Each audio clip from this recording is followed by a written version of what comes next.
본 종합토론은 탄소중립 녹색성장위원회 안영환 온실가스 감축분과위원장님께서 좌장을 맡아 진행해 주시겠고요. 토론회는 앞선 발표자 8분과 함께 탄소중립 녹색성장위원회 이규진 온실가스 감축분과위 간사님, 그리고 플랜 1.5 윤세종 정책활동가님, 한국개발연구원 윤여창 연구위원님께서도 함께해 주시겠습니다. 여러분 큰 박수로 맞이해 주시기 바랍니다.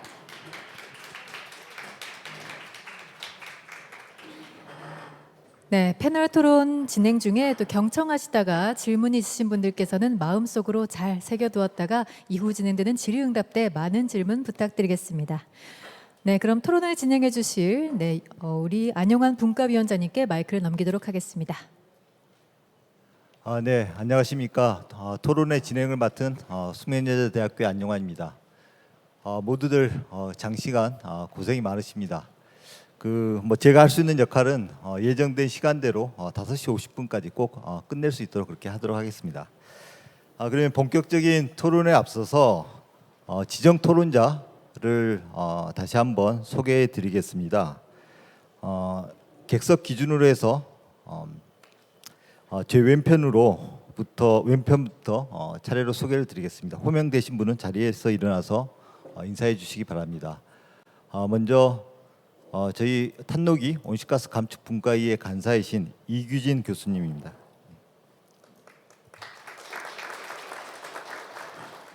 그리고 시민사회를 대표해서 플랜 5의 윤세종 변호사 참석하셨습니다. 그리고 연구계를 대표해서 KDI의 윤여창 박사님 참석하셨습니다.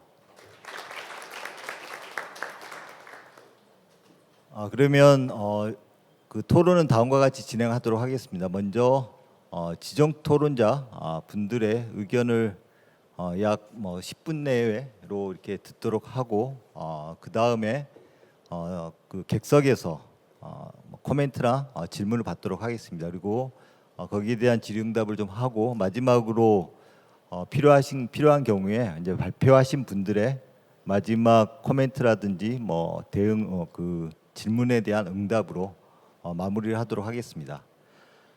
그러면 먼저 이규진 간사님의 의견을 부탁드리도록 하겠습니다. 네, 이규진입니다. 저도 오늘 사실 이 긴 시간 토론회 하면서 고민이 많았는데 참석해야 되나 말아야 되나 고민 많았는데 참석하게 된 건지 토론을 한다기보다는 1년 동안 이제 그간에 해왔던 각계 분야에서 최고 전문가분들이 발표하시는 주제와 명단을 보고 야 이거는 꼭 가서 내가 듣고 공부해야 되겠다라는 시간을 가지고 지금 참석을 하게 됐고요. 역시나 오늘 많은 좋은 주제로 발표해 주셨고 특히 이게 고민이 저희 아시다시피 탄소와 관련된 인적 인프라가 상당히 제한되어 있는데 그럼에도 불구하고 각계 분야에서 이렇게 많은 깊은 연구를 하고 있구나라는 한편에 다행스러운 마음을 가졌습니다. 오늘 드리면서 이제 제가 듣는 소감은 이러한 의견들을 받아서 탄독에서 앞으로 어떤 거를 해야 될지를 좀 고민을 해봤고 특히 이제 2035 NDC를 수립함에 있어서 제가 아직 여전히 퀘스천으로 남아났던 것 중에 하나가 2030은 이제 2년 전에 발표를 했고 2035를 함에 있어서 그 이후의 것만 수립을 하는 게 맞을지 아니면 지금 2년 정도 시간이 지났기 때문에 약간 현실을 반영해서 2030도 좀 수정할 필요가 있을까를 고민했는데 오늘 확신이 든 거는 2030은 후퇴는 안 하는 게 맞을 것 같다라는 생각이 들었습니다. 왜냐하면 지금 각계 분야에서 추진되고 있는 이런 정책 과제들이나 R&D나 재원들의 경우에는 결국은 2030에 설립한 그 목표 자체를 달성하기 위한 어떻게 보면 중장기 재정 계획에서 갔기 때문에 그러한 계획이 있었기 때문에 이런 것들이 가서 우리 스스로 이런 것들을 후퇴할 이유는 없을 것 같고 어떻게 보면 이게 도전적이다, 달성하기 힘들다라는 표현을 하기도 하지만 그러한 것들이 있었기 때문에 이러한 추진할 수 있는 명분을 가질 수 있었다라는 생각이 들고 사실 이걸 후퇴하려면 이게 계획이 잘못됐기 때문에 후퇴해야 된다는 명분이 서야 되는데 아직은 이게 계획이 잘못된 건지 그간의 과정, 그러니까 예산이 지원이라든가 정책이 부진한데 과정상의 문제인지는 확인이 안 된 사항입니다. 그래서 제 생각에는 좀 더 시간을 가지고 나중에 계획이 문제인지 과정이 미진한지에 대한 심층 평가를 거치고 난 다음에 교정하는 게 바람직할 것 같고 현 시점에서는 2030은 그대로 가고 2035도 지금과 같이 좀 도전적인 의지를 가지고 해야 되겠다라는 생각이 들었고요. 그러지만은 불구하고 지금 2030 저희가 달성 못한 부분이 있습니다. 그런 것들 감안해서 고려해봐야 될 건데, 한 가지 지금 저희가 2030 때 좀 특히 고려해봐야 될 것 중에 하나는, 저희는 어떻게 보면 거의 하향식의 접근 방법이었던 것 같아요. 국제 기온 달성하기 위해서 국제사회 몇 퍼센트 달성해야 한다, 우리 몇 퍼센트다, 그런 식으로 하향식으로 이제 임무가 주어졌는데, 이번에는 좀 시간을 충분히 가지고 상향식으로 각계 분야에서 지금 현재 나와 있는 기술, 현재 확실된 것들에 가지고 2035가 어떻게 되는지를 먼저 1차적으로 평가하고 난 다음에, 우리가 추가적으로 하향식으로 나왔을 때 달성에는 그 갭이 얼마이고, 그 갭을 달성하기 위해서 필요한 예산이 얼마고, 필요한 기술이 뭔지에 대한 메시지를 명확히 찾아야 되겠다라는 생각을 했습니다. 그래야지만이 우리가 달성한 거에서 추가적으로 달성하기 위한 핵심 아젠다를 찾을 수 있겠다라는 생각이 드는 거고요. 지금은 사실상 기본 계획의 모든 정책들이 다 묻혀 있기 때문에 어떤 게 부진해서 미진했다라는 게 지금 발견이 안 된 상황이라서, 그런 메시지를 도출하는 거에 좀 주안점을 좋겠다. 가령 그 메시지 중에 하나가 전기요금 정상화라든가 분산에너지 활성화라든가 연료 에너지 간의 과세에 대한 정상화 등이 포함될 수 있을 것 같고, 그러한 정상화가 됐을 경우에 NDC 함에 있어서 얼마 정도의 추가 감축이 가능하다라는 것들이 분명히 나와야지 이러한 정책들을 추진하기 위한 동력을 확보할 수 있을 것 같다라는 의견을 드리고요. 두 번째로 의견을 드리면은, 이제 다른 부분은 아마 산업하고 전환 쪽에 의견을 주실 것 같아서 건물하고 수송 쪽 말씀을 드리면, 우리 오늘 발표한 것들은 어떻게 보면 부문별 접근 방법인데, 접근 방법을 좀 차별화했으면 하는 게 필요할 것 같다. 가령 전력이나 산업의 경우에는 철저하게 배출권 거래제 시장 기반으로 가고 있는 거고, 빠져 있는 게 지금 건물이랑 수송은 배출권 시장 제도가 아니거든요.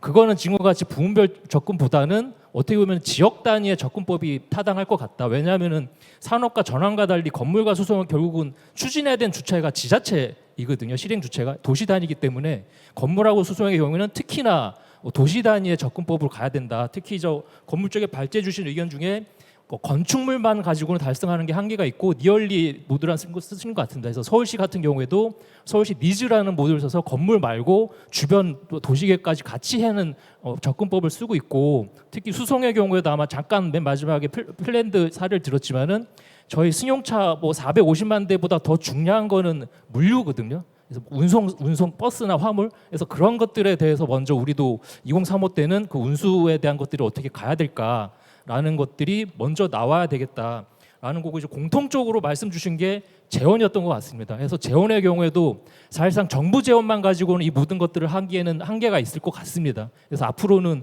정부 재원 외에 민간 시장, 민간 사업들을 어떻게 제도적으로 안정화를 마련하고 민간 시장을 어떻게 창출할지가 고민이 돼야지만 이 탄소 중립하기 위한 재원을 충분히 확보할 수 있을 것 같다라는 거고요. 마지막 하나만 짧게 의견 드리면은, 아이러니하게 제가 2년 동안 탄소국이 있으면서 의아했던 게, 시민을 위해서 추진하는, 그러니까 국민을 위해서 추진하는 탄소 중립인데 반대하는 것들은 결국 국민이었고 시민들의 저항이 심했었거든요. 지금도 보면은 부분별로 이러한 그 수용성 때문에 갈등 해소가 안 됐다고 있다라는 생각이 들었고, 앞으로도 탄도기가 이제 정부와 같이 호흡을 맞춰서 정책을 추진하는 것도 좋긴 하지만은, 이제 앞으로는 그 갈등 조정하는 역할도 중요한 의무를 해야 될 것 같다라는 의견을 드리고 토론 마치도록 하겠습니다. 네, 감사합니다.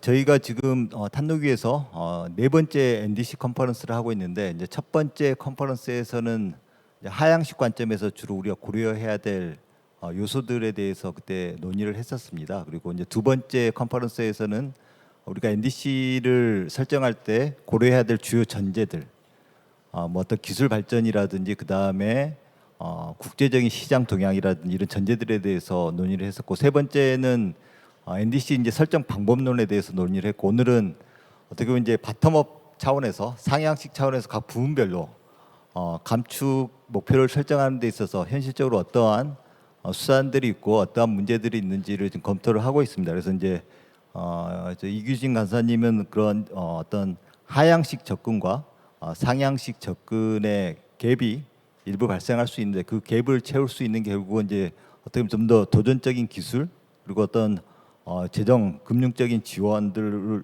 통해서 그런 갭을 좁히자는 이제 그런 제안을 하셨고, 그리고 건물과 수송 부분에 대해서는 어떤 지금까지 감축 수단들은 개별적인 감축 수단 위주로 많이 검토가 됐는데 뭐 도시라든지 물류 결국은 어떻게 보면 2035년은 지금 아직 좀 더 시간 30년보다는 시간이 있기 때문에 어떤 시스템 관점에서 좀 접근하자는 그런 말씀을 하셨고 그리고 정부의 재정 지원뿐만 아니라 민간 쪽에 어떤 그러니까 금융 쪽에 역할도 굉장히 좀 중요하다는 그런 말씀을 하셨습니다. 예, 그 다음에는 플랜 1.5에 그 유세종 변호사님의 의견을 듣도록 하겠습니다. 네, 감사합니다. 플랜 1.5 윤세종입니다. 저도 이 방법론에 대한 걸 조금 보충을 드리고 싶은데요.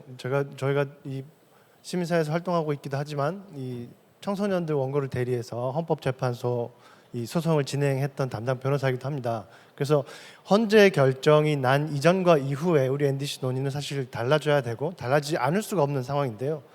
헌재 결정의 핵심적인 부분은 우리 감축 목표가 과학적 사실과 국제적 기준에 기반해서 대한민국에 마땅히 부담해야 될 몫에 부합하는가, 그 결과로 우리가 감축 부담을 부당하게 미래로 전가하지는 않는 수준에서 결정되어 있는가를 반드시 봐야 된다는 것입니다. 그렇게 하지 않으면 헌법에 위반된다, 위헌이라는 것입니다.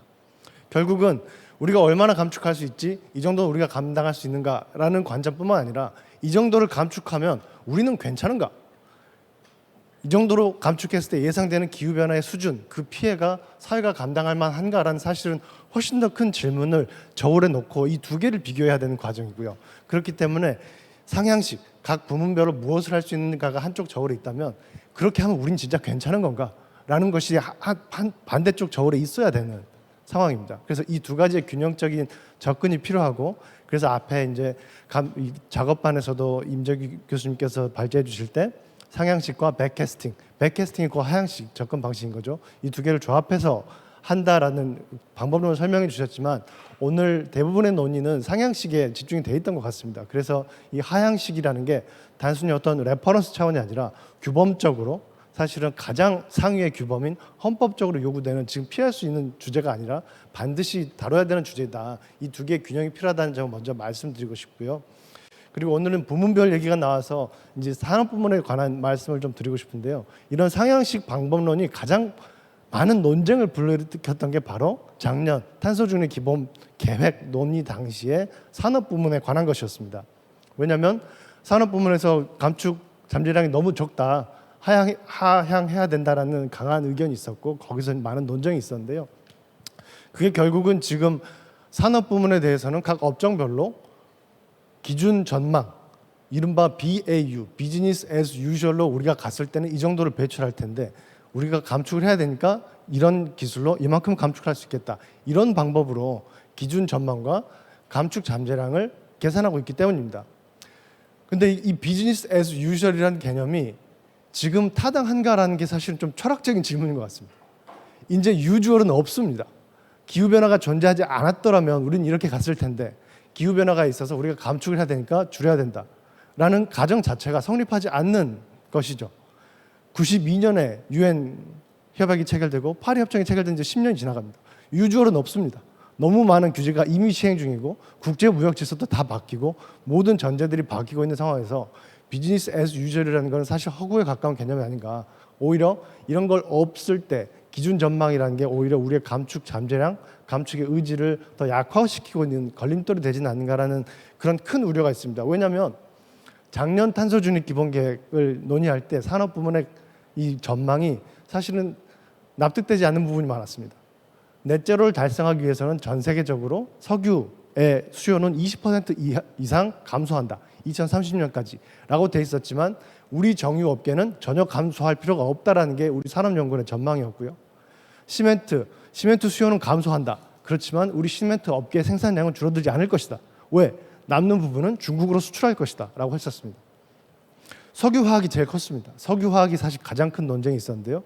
당시 샤인 프로젝트가 들어오면서 대규모의 증산이 있고 이게 우리나라 경제에 필요하다라는 게 전망이었지만 지금 중국의 과잉 시설, 설비 과잉으로 지금 석유화학 업계는 거의 벼랑 끝에 몰려 있습니다. 당시도 다 지적됐던 문제입니다. 개별 업종들에게 나는 이제부터 감산을 하겠습니다라는 것을 전망하기를 기대하는 건 굉장히 어려운 일이라고 생각합니다. 그렇지만 탄소 집약적인 산업 구조라는 게 우리 국가적으로는 큰 과제이고 큰 숙제이기 때문에 정부라면 어떻게 조절할지, 어떤 식으로 전환할지, 산업 구조 자체를 어떻게 바꿔 나갈지를 고민을 하는 역할을 담당을 해야 되고, 그렇다면 개별 업종으로부터 희망을 수집해서 취합하는 방식이 아니라 정부는 정부대로의 로드맵과 계획을 가지고 이걸 조정할 수 있고, 업계들이 현장에서 가지고 있는 그런 계획들과 우려들은 참고 사항으로 진지하게 고려하는 이런 방식이 필요하지 않은가. 그렇지만 오늘 발표에서는 작년 탄소중립 기본 계획 당시에 있었던 문제들이 바뀌어지고 있는지를 잘 모르겠다는 인상을 사실 받았기 때문에 이 부분은 좀 강한 우려를 표명하고 싶습니다. 그리고 특히 이런 논쟁들이 잘 이루어지지 않았던 이유는 탄기본 논의 과정에서 이 산업 부문의 업종별 전망이라든가 감축 잠재량이 전혀 공개되지 않았습니다. 기본 계획이 다 확정되고 나서 7월에서야만 이 산업연구원 보고서가 공개됐었는데요. 우리가 정말 이건 중요한 문제이고 우리 국민 모두에게 중요한 문제이기 때문에 투명하게 자료를 놓고 합리적인 토론, 정말 열심히 열띤 토론을 할 수 있는 그런 기본적인 절차들은 이번 NDC에서는 반드시 지켜지면 좋겠다라는 제안도 한번 드려봅니다. 오늘 전반적으로는 감축이 얼마나 어려운지, 얼마나 큰 부담인지, 그리고 이런 기반을 마련하기 위해서 본격적인 기반을 마련해야 본격적인 감축이 이루어질 수 있기 때문에 어느 정도의 속도 조절이 불가피하다는 말씀을 많이 들었습니다. 그래서 어느 정도는 사실이기도 합니다. 그렇지만 역시 여기서 빠진 것은 그렇게 속도 조절을 했을 때 2030년까지는 좀 천천히 가면서 기반을 마련하고 그 이후에 감축을 본격적으로 시작한다는 시나리오 안에서 대한민국의 미래는 괜찮냐는 것입니다. 우리 국민들의 미래는 괜찮냐는 것입니다. 그게 안 되기 때문에 이번에 헌법재판소에서도 그런 방식의 접근은 위험하다라고 경고를 한 것이죠. 우리가 온실가스 감축 목표를 만든 지가 벌써 15년이 지났습니다. 배출권 거래제가 시작된 지도 10년이 지났습니다. 많은 감축 기술들이 만들어졌고 상용화됐습니다. 유럽, 미국, 일본의 철강 회사들뿐만 아니라 인도의 타타스틸이나 중국의 바오스틸 같은 회사들이 우리나라 철강 회사들보다 2030년 감축 목표가 높습니다. 결국은 비용 문제인 것이죠. 그래서 현실적인 어려움을 얘기할 때 사실 그 현실적인 어려움의 본질이 지금 우리가 가지고 있는, 우리 사회가 부여하고 있는 탄소 비용은 아닌가라는 생각도 해봅니다. 탄소 비용이 10,000원인 사회에서는 톤당 10,000원 이상 드는 감축 기술을 사용할 이유가 없는 것이고, 사실은 그 기준 내에서 우리 산업들이 계속 우리의 감축 잠재량을 과소평가해온 것은 아닌가. 우리 탄소 중립 기본 계획에도 정부도 2030년까지 감축 이 탄소 비용이 6만 원, 1,400원까지 가야 된다고 보고 있습니다. 그럼 우리 기업들도 최소 그 정도는, 사실은 그 이상 NGFS나 IMF가 내놓은 $100 이상의 탄소 비용이 충분히 필요할 수 있다라는 전제를 가지고 지금 이 잠재량을 생각해야 되는 것이 필요하지 않을까라는 점을 또 제안을 드리고 싶고요. 마지막으로는 NDC에 관련된 일정입니다. 사실 방안의 코끼리 같은 문제인데요. 지금 정부가 멈췄습니다. 그리고 어떤 형태로든 어떤 시기로든 새로운 정부가 구성이 될 것입니다. 그런데 지금 NDC 논의에 전제가 되어 있는 많은 계획들과 정책 기조들은 현재 정부가 가지고 있어도 굉장히 독특한 관점들을 많이 반영하고 있습니다. 대표적으로 전환 부문에 있어서 11차 전력수급 기본계획은 재생에너지 대신 원전을 도입한다라는 사실 유례를 찾아보기 힘든 접근법을 도입했고요. 아직 기술적으로 상용화나 현실화가 되지 않은 SMR 같은 기술도 대거 계획에 넣어놨습니다. 이런 것들은 새로운 정부가 구성되면 변경될 가능성이 상당히 높다고 생각합니다. 그 합리성에 대해서는 계속 논쟁이 있어 왔고, 사실은 이 정부의 전반적인 합리성에 대해서 의구심이 제기되고 있기 때문에 아마 높은 확률로 저는 바뀔 것이라고 생각합니다. 뿐만 아니라 이 탄기본에서도 그랬듯이 이 정부의 기후대응에 대한 우선순위, 그리고 기후대응을 하는 구체적인 정책 수단들에 대한 합리성에 대해서도 사실 좋은 평가를 내기는 어려웠던 것 같습니다. 그런 점들을 고려할 때 지금 우리가 2035년 NDC는 2025년부터 30년, 그리고 30년부터 35년 다음 두 정부가 담당해야 될 과제입니다. 그렇기 때문에 이 정부가 가지고 있었던 어떤 문제들이 있다면, 비합리성들이 있다면 그것들이 너무 일찍 확정돼서 그 다음 정부들의 방향에 영향을 주지는 않아야 된다고 생각하고요. 기후변화 대응을 포함한 이 정부의 여러 가지 정책들이, 정부의 방향들이 다시 한번 이 정치적인 평가, 국민들의 평가를 받게 될 것이기 때문에 그 가능성을 열어둬야 된다라고 생각이 됩니다. 물론 유엔은 2025년 2월까지 새로운 NDC를 제출하라는 가이드라인을 갖고 있습니다. 그렇지만 NDC가 충분히 상향될 수 있다면 데드라인을 지키는 것보다는 제대로 된 NDC를 내는 게 더 중요하다. 조금 늦어도 상관없다라는 게 사실 유엔의 공식적인 입장이기 때문에 그 일정 때문에 우리가 서두를 필요는 없다고 생각이 되고요. 그러면 새로운 정부가 구성될 때까지 우리가 논의를 멈출 것이냐? 전혀 그렇지 않습니다. 이건 기본적으로 시나리오를 많이 만들어야 됩니다. 적게 감축하는 시나리오부터 많이 감축하는 시나리오까지 여러 가지 시나리오들에 대해서 아주 구체적인 근거들과 비용, 예상되는 부담, 그리고 미래 세대에게 예상되는 부담들을 정확하게 평가를 하고 이걸 가지고 국민들이 선택할 수 있게. 그래서 결국은 NDC라는 온실가스 감축 목표라는 아주 광범위한 기본권의 제한과 부담, 사회적 부담을 야기하는 이 정책에 대해서 국민들이 최대한 광범위한 참여를 통해서 평가하고 판단할 수 있는 그 기본 근거들을 만들어낸 작업이라고 생각하면 새로운 정부가 구성될 때까지 사실 시간이 많이 써야 되는 할 일 많은 작업이라고 생각이 됩니다. 이상입니다. 네. 잘 아시다시피 내년에 지금 2035년 NDC뿐만이 아니라 2026년 2월까지 그 헌법재판소 판결 결과에 의해서 이제 30년 이후부터 50년까지의 대략적인 경로를 지금 법에 그 탄소중립 녹색성장 기본법 개정 법안에 반영을 해야 되는 또 과제들이 있습니다. 그래서 사실 35년 NDC가 설정을 할 때 그 이후에 어떤 경로, 특히 40년 목표와의 어떤 연계를 통한 고려도 사실은 필요할 것 같긴 합니다. 그러니까 최근에 11월 말에 일본이 2035년 NDC를 발표를 했습니다. 그래서 2035년 NDC를 그러니까 아직 검토하고 있는 아니긴 한데 2030년에 60%, 그다음에 35년에 60%, 그다음에 2040년 목표도 같이 발표를 했더라고요. 그래서 2040년 목표가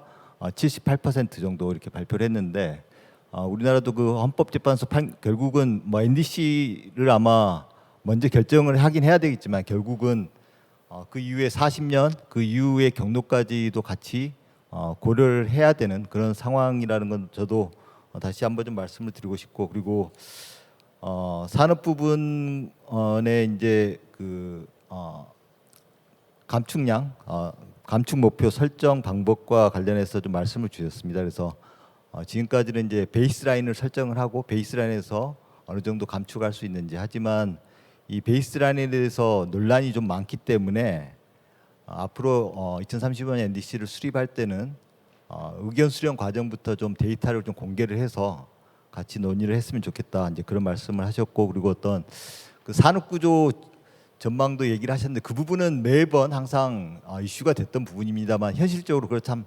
반영하기가 계속 좀 어려웠던 이슈인 것 같긴 합니다. 예, 그리고 뭐 NDC 일정과 관련해서는 뭐 여러 가지 지금 굉장히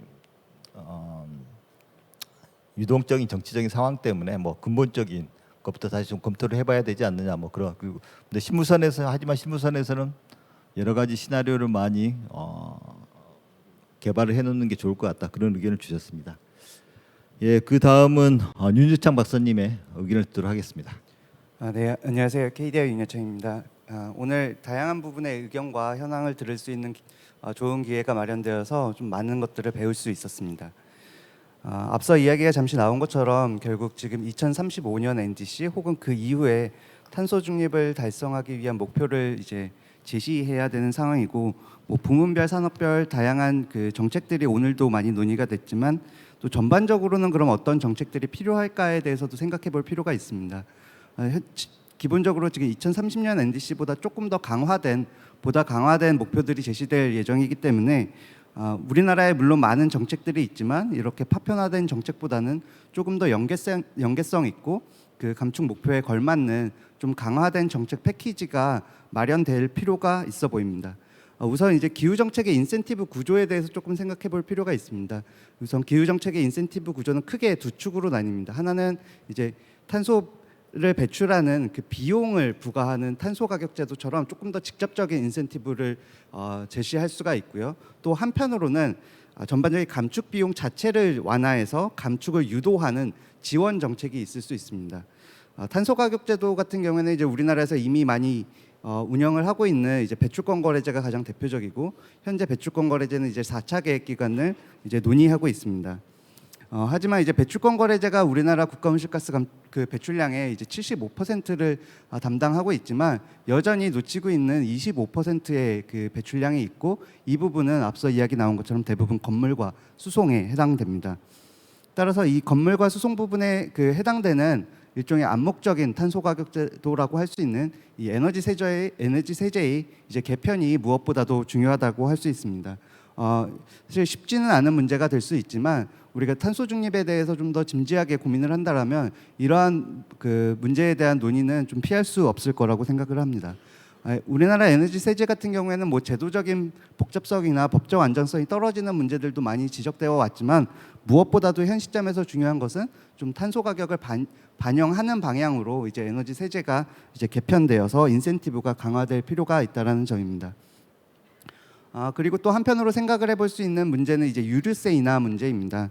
뭐 유류세 인하 같은 경우에는 이제 고유가 상황에서 이제 소비자 가격을 낮춰서 이제 물가를 안정시키는 목표를 위해서 이제 추진되는 정책이지만 실제로는 이제 고유가 상황이 지속되고 시장의 불확실성이 클 경우에는 이러한 유류세 인하 정책의 그 효과가 상당히 제한적일 수밖에 없습니다. 따라서 인하 목적은 달성하지 못한 채 이제 재정 수익만 악화되거나 혹은 수요 억제나 교정 기능을 약화시키는 결과를 초래할 우려가 있습니다. 그리고 무엇보다도 이제 한번 시행이 되면 다시 되돌리기 어렵다라는 문제가 최근에 많이 지적되고 있기 때문에 유류세 인하를 만약에 시행해야 할 필요성이 있다라고 하면 어떤 명확한 조건에서 이 부분이 시행되어야 되는지에 대한 논의도 이제 함께 마련될 필요가 있어 보입니다. 그리고 한편의 축인 이제 그 지원 정책에서 현 시점에서 가장 중요한 그 제도라고 할 수 있는 것은 이제 기후 대응 기금입니다. 하지만 이제 현재 기후 대응 기금은 대략 연간 2.4조 원 정도의 규모로 집행이 되고 있는데 전반적으로는 이제 기금 규모에 비해서 그 너무 다양한 목적이 혼재되어 있고 그 기존에 진행되었던 사업들이 이제 기후 대응 기금으로 넘어온 경우들이 많기 때문에 여전히 그 기금의 설립 취지에는 좀 부합되지 않는 그 사업들이 많이 존재하고 있습니다. 그래서 앞서 이야기가 나온 것처럼 결국 지금 시점에 우리가 그 재원의 필요성이 그 기후 대응 기금과 같은 재원이 필요한 것은 대규모 감축을 요구하고 있기 때문입니다. 따라서 온실가스 감축이라는 이 목적에 걸맞게 좀 기금의 용도를 실제 그 목적에 부합하도록 좀 기금 사업들을 좀 재검토하고 좀 대규모 감축을 일으킬 수 있는 사업들의 상용화를 지원할 수 있는 방향으로 기후 대응 기금의 그 방향성을 한번 재검토해 볼 필요가 있습니다.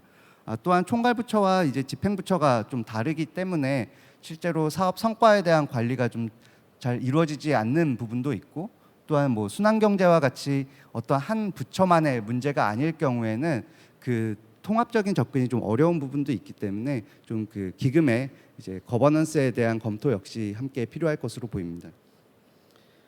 그리고 또 하나의 그 지원 정책 중에 가장 중요한 그 정책은 결국 인프라 구축입니다. 인프라 구축은 결국은 어떤 한 산업이나 한 부문에만 그 적용되는 것이 아니라 모든 분야에 이제 포괄적으로 적용되는 상당히 수평적인 산업 정책의 일환이고, 결국은 이제 민간만에서 할 수는 없고 정부 쪽에서 담당을 해줘야 되는 지원 정책이라고 할 수 있습니다.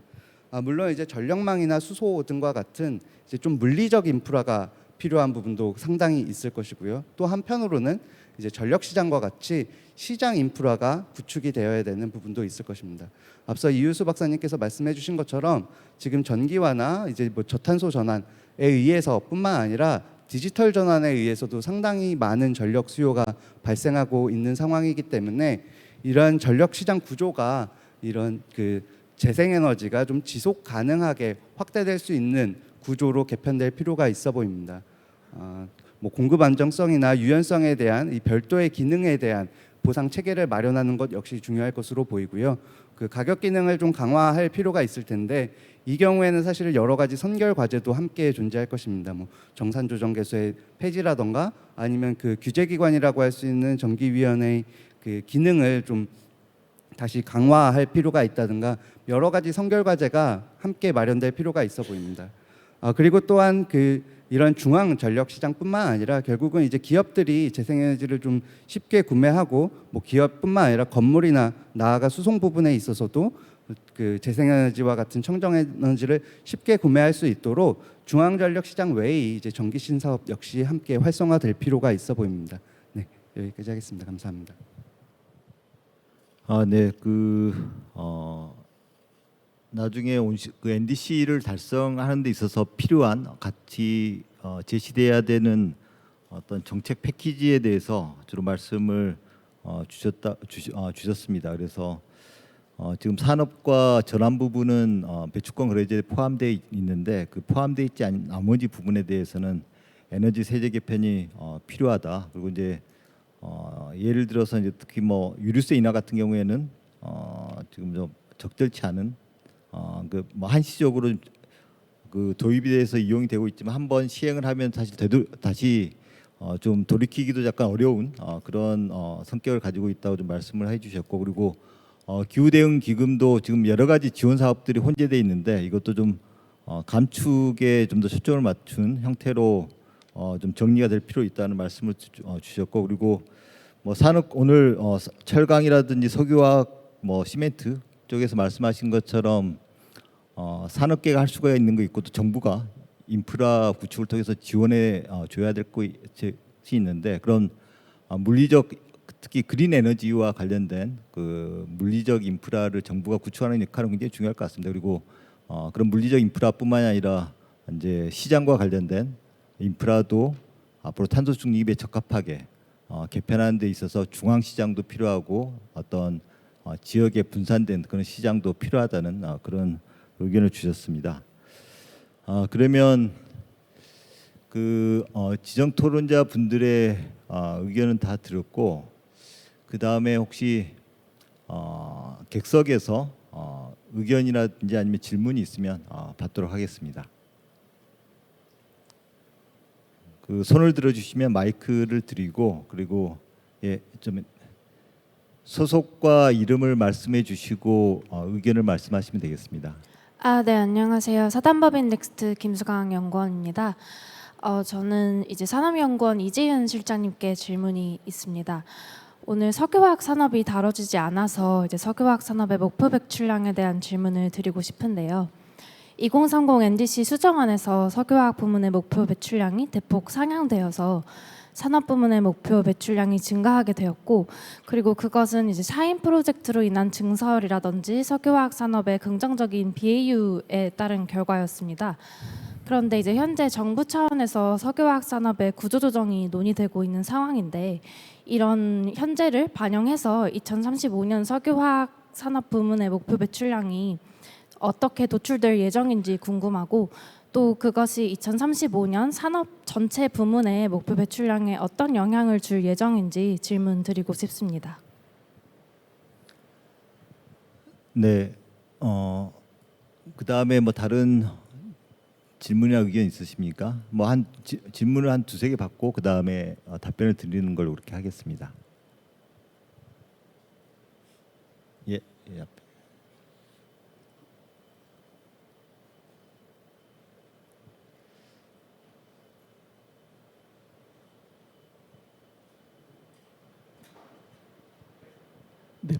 네, 발표 잘 들었습니다. 저는 한국에너지기술연구원에서 온 김종규라고 합니다.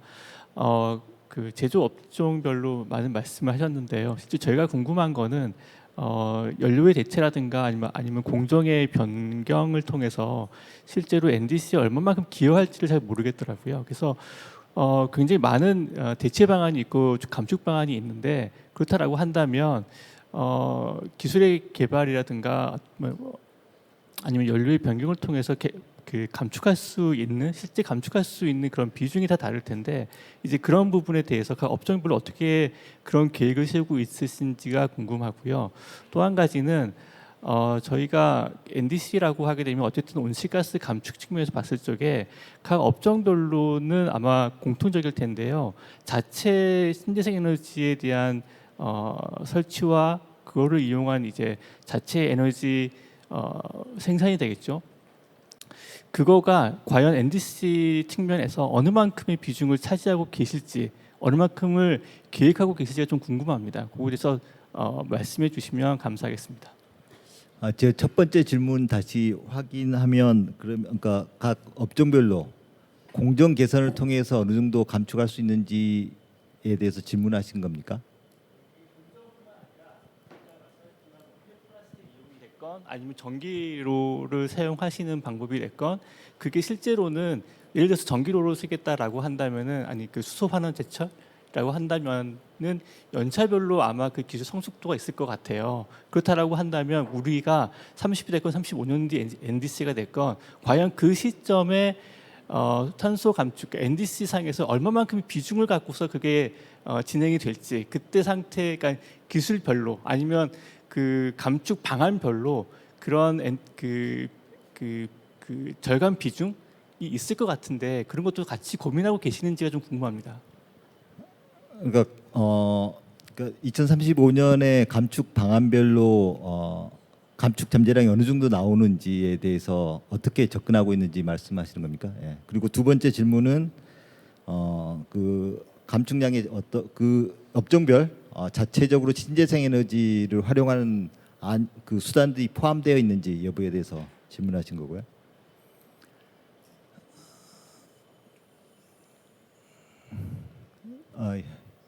예, 저쪽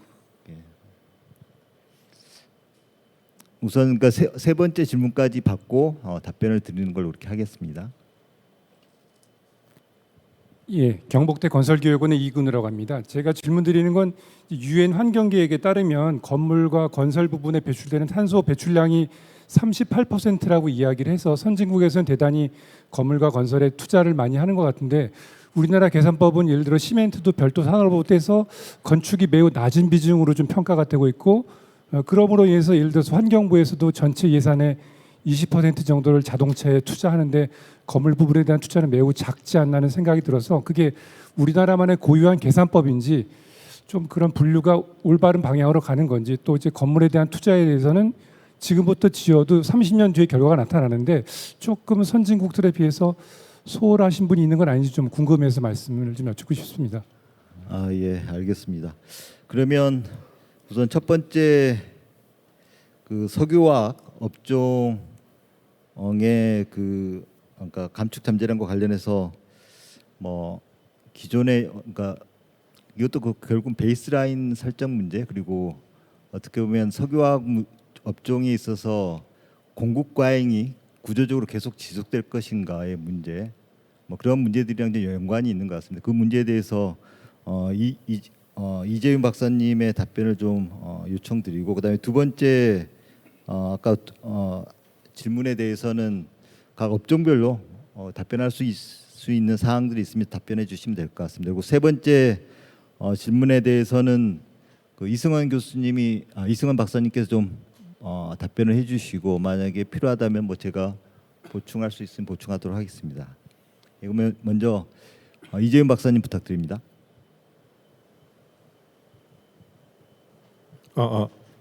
네. 아까 지금 이 대답과 더불어서 아까 저기 그 지정 토론자분이 말씀해주신 것 중에 또 몇 가지 좀 언급할 거랑 같이 해서 언급 드리도록 이제 생각나는 제 의견을 좀 드리도록 하겠습니다. 그래서 일단 뭐 기준 전망, 기준 시나리오의 이제 무용성을 말씀해 주셨는데 저는 기준 전망이라는 것을 좀 합리화하는 게 중요하지 그게 없다라면은 어떤 목표 수치를 만드는 데 있어서 굉장히 효율성이 떨어질 것 같다라는 생각이 들고요. 그러니까 특히 가장 생각나는 게 첨단 전략 산업. 정부가 엄청나게 이제 지원을 해서 첨단 전략 산업 키우려고 하고 있고 반도체 생산 엄청 많이 증가할 거라는 거는 누구나 알고 이에 따른 공정가스 배출량이 크게 증가할 거라는 건 누구나 아는데 기준 전망이 없이 그런 걸 고려하지 않고 그걸 우리가 기준이다라는 걸 받아들이지 않고 어떻게 그 감축 시나리오를 감축률을 도출할 수 있을지가 좀 약간 의문이 들었고요. 그리고 사실 그 상향식 작업의 그 한계라는 게 좀 있긴 있지만 그 말씀드렸다시피 이번에 이를 극복하기 위해서 상당히 그 어떤 행태 변화, 수요 변화에 대한 대응 이런 것들이 상당히 많이 이제 고민을 하고 있다라고 그 정도까지는 말씀드릴 수 있을 것 같고 그렇지만 말씀드리지는 않았지만 상당히 그 많습니다. 그러니까 그 2030 NDC 안에 산업 부분 감축 목표 기존 11.4 안에도 사실 아까는 언급하지 않았지만 그 외부 감축이 또 굉장히 큰 포션으로 차지하고 있거든요. 그러니까 그 산업계가 전혀 또 감축 주체가 그 불분명한 큰 감축량이 있어서 어떻게 보면 사실 이번에 11.4가 그대로 나온다고 하더라도 5년 만에 국내 감축으로 상당히 많이 증가한 거예요. 근데 그런 것들도 좀 고려를 해줬으면 좋겠다는 생각이 들고, 그다음에 그 뭐 제도라든지 탄소 가격 같은 경우는 저도 동의합니다. 근데 그거에 대해서는 그 이미 그 좀 너무 시간이 없어서 아까 잘 말씀드리지 못했던 것 같은데 그 기업이라든지 산업계라든지 아니면 그 바텀업 하는 데서는 오히려 답답합니다. 정부가 35년, 40년에 탄소 가격 얼마나 부과할지, 수소 가격이라든지 공급 얼마 해줄지 먼저 줘야 그거에 대해서 좀 전향적인 걸 할 수가 있을 텐데 그런 거가 없이 좀 제한이 한계가 있다라는 생각이 들었고요. 그다음에 아까 그 넥스트에서 오신 분에 대해서 그 석유화학은 지금도 여전히 좀 상당히 지금 그 목표 산정이 이제 어려워서 아직도 계속 지금 논의가 이제 지속되고 있는 것으로 알고 있어서 저도 뭐 목표 배출량이 어떻게 될지 뭐 그거에 대해서는 지금 어떤 저도 지금 사실 감이 별로 이렇게 없는 상황이고요. 다만 그 BAU가 뭐 과도하게 높아졌다라고 하는 거는 그 당시에는 석유화학 생산 전망이 굉장히 좋았습니다. 뭐 글로벌 생산 전망이랑 비교해 봤을 때도 이상하지 않을 만큼 상당히 좋았고, 근데 지금 최근에 많이 위축된 현실을 감안을 해서 어느 정도 그 BAU에서의 생산 BAU 배출 전망은 좀 조정되었다라고 뭐 조정된 걸로 제가 기억을 하고 있고요. 구조 조정은 지금 어떻게 확정이 되지 않은 상황에서 그 내년도에 구조 조정이 일어날지, 그 구조 조정이 뭐 상공정을 건드리는 건지 아니면은 하공정의 경쟁력을 강화하는 건지 그 방향에 대해서는 우리가 누구도 지금 장담을 할 수 없는 상황이라서 뭐 그거 때문에 배출량이 어떻게 변한다? 그거는 그 어떻게 하기가 쉽지 않은 그런 퀘스천인 것 같습니다. 그리고 뭐 업종별로 말씀하시겠지만 그 기술 개발 그 애기원 분이 얘기하신 것처럼 업종별로 그 말씀하신 거 그대로 그 상당히 많이 노력해서 진행하고 있다라는 것까지 말씀드리도록 하겠습니다. 그리고 두 번째 질문 관련해서 그게 아까 협회에서 나오신 분들은 사실 지금 NDC 작업을 하고 계시는 건 아니기 때문에 두 번째 질문에 대해서도 사실은 이 박사님께서 잠깐 답변을 해주시긴 하셔야 될 것 같은데요. 그 기술 작업반의 이제 주된 업무가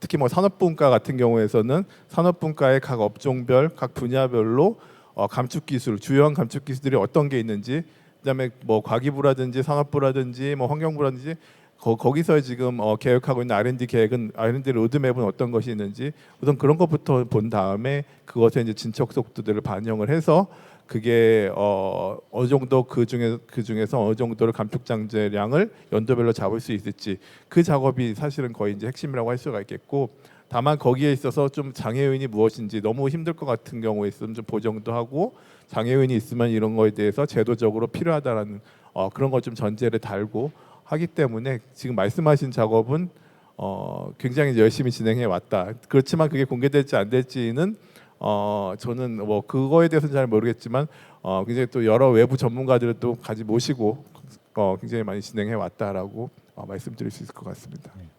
그 감축 수단 중에서 그 자체적인 신재생 에너지도 포함은 되는 거죠? 네, 뭐 태양광 같은 그런 건 사실 저희는 그 직접 배출 쪽이 스콥 1이 이제 많기 때문에 태양광, 자가용 태양광 확대에 대해서 뭐 전면적으로 다 이렇게 상세하게 조사까지는 그 부분은 사실 잘 모르겠습니다. 그렇지만 어느 정도 만약에 뭐 부산가스를 활용을 해서 감축량을 잡는다면은 다시 자가에너지가 늘어나는 것, 뭐 그런 것까지 다 고려를 해서 자가에너지 사용까지 고려한 감축 잠재량 작업이 이루어지고 있다라고 말씀드릴 수 있을 것 같습니다. 예, 알겠습니다. 그다음에 세 번째 질문에 대해서는 이승원 박사님의 답변을 요청드리겠습니다. 뭐 건물 부분이 각 국가별 배출 비중에서 얼마큼 차지하느냐 이런 것들인데 아마 국내는 좀 낮게 돼 있지 않느냐 이런 질문으로 이해했습니다. 그리고 자재 부분에 이런 것들이 빠져 있지 않느냐 이런 건데 일단 글로벌하게는 뭐 IEA 등에서 건물 부분이 38%뭐 이렇게 제시하고 있습니다. 그런데 명확하게 우리가 통상적으로 생각하는 건물이라는 것은 소위 자재가 돼 있고 건설 과정이 포함되어 있고 운영 과정이 돼 있고 그 다음에 뭐 기타 해체, 재활용, 순환 이런 개념까지 가는데 이번 우리 국내에서는 결국은 이 배출 계산을 IPC 가이드라인에 의하여 에너지 분야 중심으로 하고 있으며 운영 에너지, 오퍼레이션 에너지 중심으로 지금 현재 각종 수치는 계산되고 있습니다. 그래서 그냥 영역적, 섹터적 관점에서 건축이라 하면 자재 부분은 어디가 있냐면은 산업 부분에 자재 부분, LG화학에서 각종 건축 자재를 생산하고 KCC 뭐 등등 벽산, 그다음 시멘트도 그쪽에 다 들어 있습니다. 그래서 일단 자재 부분에 대한 기본 배출은 산업 부분에서 포함되어 관리하고 있고 건설 과정에서 하고 있는 것은 현대건설, 삼성물산 등등의 자원은 또 산업 부분에 들어가 있습니다. 그래서 건물 부분에 들어와 있는 것은 사용 과정에서의 에너지 부분에 국한돼 있다 이렇게 그 구조적인 말씀을 드리고 그럼에도 불구하고 서울시내는 건물 부분이 68%입니다. 산업 비중이 적으니까. 그래서 건물 부분이 크냐 작으냐의 판단은 유의해 볼 게 우리나라가 18% 정도로 작다는 게 아니라 산업의 배출 비중이 워낙 50% 이상 크기 때문에 상대적으로 건물 비중이 작게 보이는 것이지 우리나라 산업 구조의 영향 에 따라 달라지기 때문에 뭐 그런 게 있습니다. 그래서 전반적인 수치는 그런 구조로 되는데 어쨌든 건물 부분에 질문하신 의지로 볼 때는 꽤 다양한 수단들이 종합적으로 검토돼야 하지 않겠느냐. LCA 관점에서의 접근, 자재 관리에 대한 접근, 뭐 이런 것들에 대한 것은 솔직히 산업 부분에 있기 때문에 건축적 영역의 감축 기술이 많이 적용되고 있지 않은 것은 현실이라고 보고 있습니다. 예, 뭐 제가 알기에도 전통적으로는 스코프 1 직접 배출량 위주로 사실은 부문 구분이라든지 그 다음에 감축 잠재량, 감축 수단의 발굴이 주로 이루어졌고 하지만 뭐 순환 경제의 중요성이 더 부각되고 그렇게 하면서 사실은 정과정적인 관점, 그래서 LCA적인 관점이 좀 더 부각이 되면서 뭐 건물 부분도 사실은 뭐 시멘트 제조부터 시작을 해서 뭐 건축, 뭐 사용 과정까지 이렇게 보는 시각들이 좀 더 중요해지고 있는 것 같긴 합니다. 예, 그러면 시간이 지금 한 7분 정도 남았는데요. 객석에서 한 질문 2개 정도 더 받고 답변 드리고 한번 마무리하는 걸로 이렇게 하도록 하겠습니다. 아까 저쪽에서 손 드신 분이 있었는데.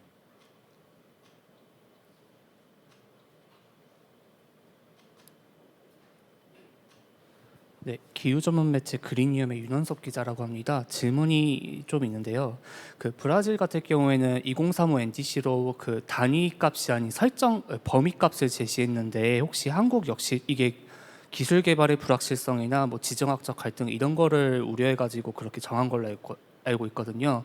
한국 역시도 이런 좀 뭐 59에서 67 이런 범위 값을 설정하실 계획이 있는지 좀 일단 궁금하고요.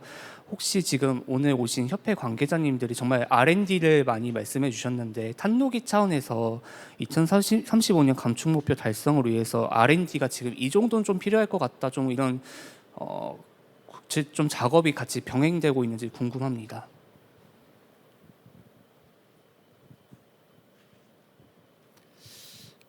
첫 번째 질문과 관련해서는 사실 지금까지 저희가 레인지로 NDC를 발표한 적이 없고, 그리고 앞으로도 아마 그럴 가능성이 높긴 할 것 같습니다. 하지만 뭐 그 아까 그 임재규 박사님도 발표를 하셨지만 2035년 NDC를 설정할 때 우리가 국제 감축을 지금 어느 정도로 해서 가져갈 것인가, 뭐 그건 이제 레인지의 문제는 아니지만 이제 그런 부분이 포함될 거냐 말 거냐가 이제 뭐 논의 과정에서 일부 약간 레인지처럼 뭐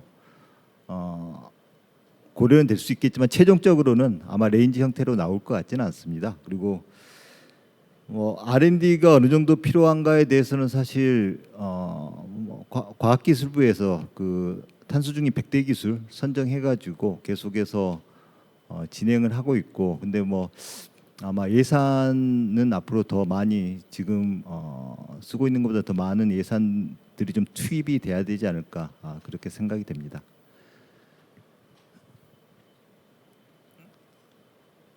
예, 그 다음에 혹시 마지막으로 질문이나 코멘트 하실 분 있으십니까?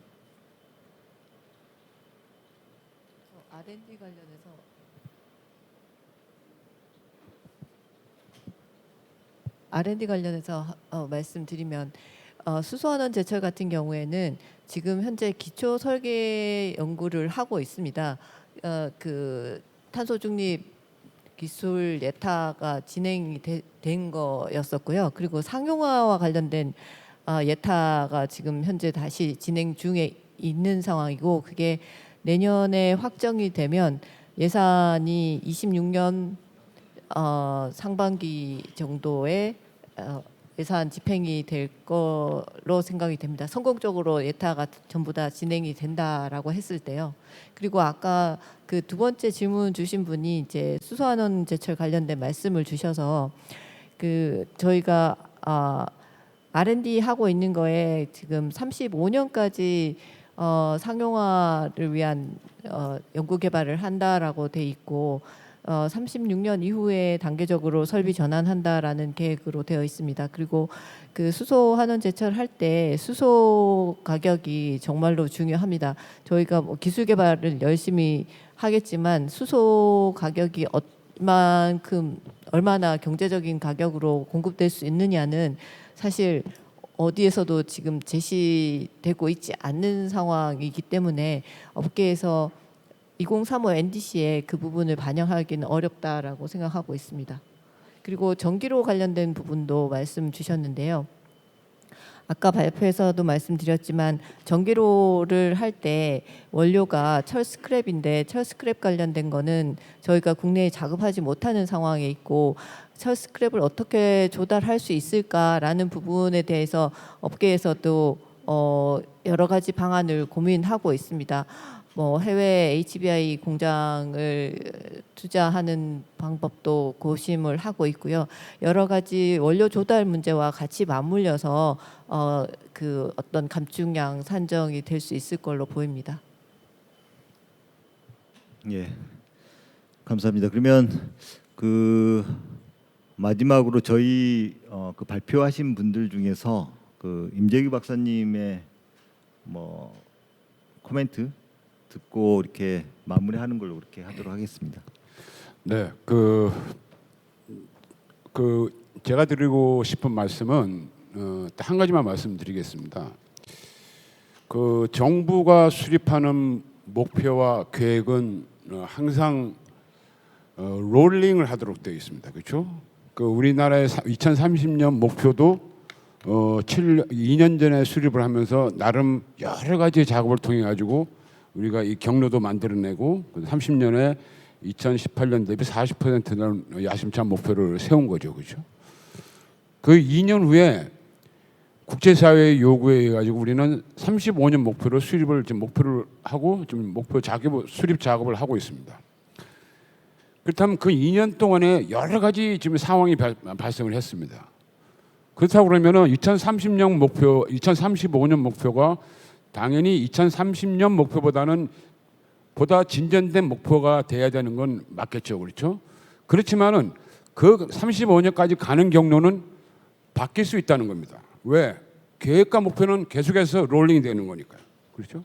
상황 변화에 따라서 우리는 전략을 바꿔야 됩니다.